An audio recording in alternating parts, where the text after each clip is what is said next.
Kasaragod Kanhangad nursing വിദ്യാർത്ഥിയുടെ ആത്മഹത്യാ ശ്രമത്തിൽ ഹോസ്റ്റൽ വാർഡിനെതിരെ ഹോസ്ദുർഗ് പോലീസ് ഒടുക്കം കേസെടുത്തു.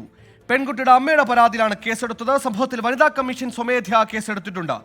മൻസൂർ ആശുപത്രിയിലെത്തി വനിതാ കമ്മീഷൻ അംഗം കുഞ്ഞായിഷ പെൺകുട്ടിയുടെ സഹപാഠികളുടെ മൊഴിയെടുത്തു. സംഭവത്തിൽ പ്രതിഷേധിച്ച് യുവജന സംഘടനകൾ കാഞ്ഞങ്ങാട് ഡിവൈഎസ്പി ഓഫീസിലേക്ക് നടത്തിയ മാർച്ച് സംഘർഷത്തിൽ കലാശിച്ചു.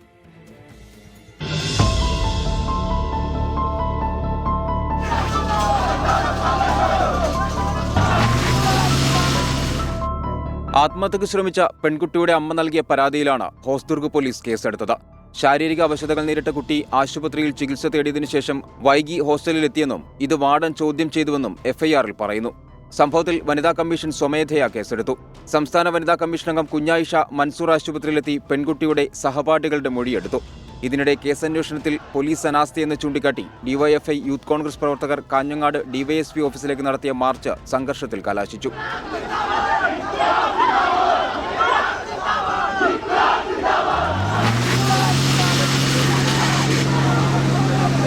മൻസൂർ ഹോസ്പിറ്റൽ മാനേജ്മെന്റ് സ്വീകരിക്കുന്ന നയത്തിനെതിരായ പ്രതിഷേധമാണ് ഏറ്റെടുക്കുന്നത്. എന്നാൽ ബാബു പെരിങ്ങത്ത് ഇവിടെ ചില തീവ്രവാദ ഗ്രൂപ്പുകളുടെ പണം പങ്കുപറ്റിക്കൊണ്ട് ഈ സമരത്തെ വഴിതിരിച്ചുവിടാനുള്ള ശ്രമം ഇവിടെ നടത്തുകയാണ്.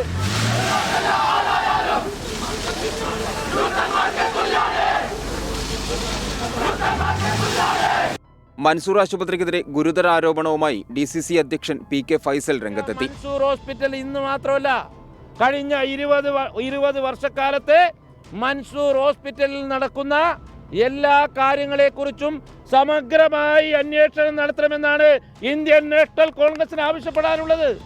പെൺകുട്ടിയുടെ സഹപാഠികൾ മംഗലാപുരത്തെ സ്വകാര്യ ആശുപത്രിയിലെത്തി ചികിത്സയിലുള്ള കുട്ടിയെ സന്ദർശിച്ചു. 24 കാസർഗോഡ്.